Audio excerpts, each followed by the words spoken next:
আসসালামু আলাইকুম রহমতুল্লাহ।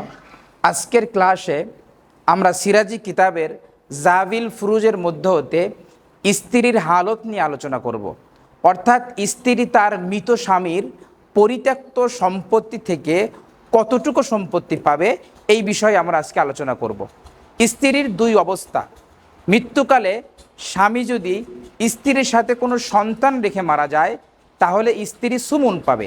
সূরাতে মাসালা এমন, আব্দুল্লাহ নামের একজন ব্যক্তি ইন্তেকাল করেছে, মৃত্যুকালে তার স্ত্রী খাদিজাকে রেখে গেছে এবং সাথে তার একজন ছেলে এবং একজন মেয়ে রেখে গেছে। তাহলে খাদিজা তার মৃত স্বামী আব্দুল্লাহর পরিত্যক্ত সম্পত্তি হতে সুমুন পাবে। সুমুন অর্থাৎ পুরো সম্পত্তির 8 ভাগের 1 ভাগ পাবে। এটা হচ্ছে 1 নম্বর সূরত। দ্বিতীয় নম্বর সূরত, যদি আব্দুল্লাহ মৃত্যুকালে তার স্ত্রীর সাথে কোনো সন্তানকে যদি রেখে না যায় তাহলে স্ত্রী রুবু পাবে। তাহলে স্ত্রী কী পাবে?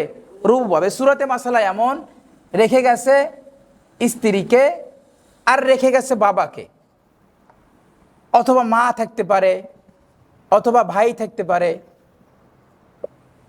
সেটা ভিন্ন মাসালা। স্ত্রী স্বামীর পরিত্যক্ত সম্পত্তির কী পাবে? বলো, রুবু পাবে। কিভাবে? রুবু পাবে।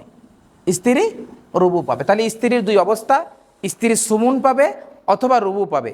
সুমুন পাবে তখন যখন সন্তান থাকবে, আর রুবু পাবে তখন যখন সন্তান থাকবে না।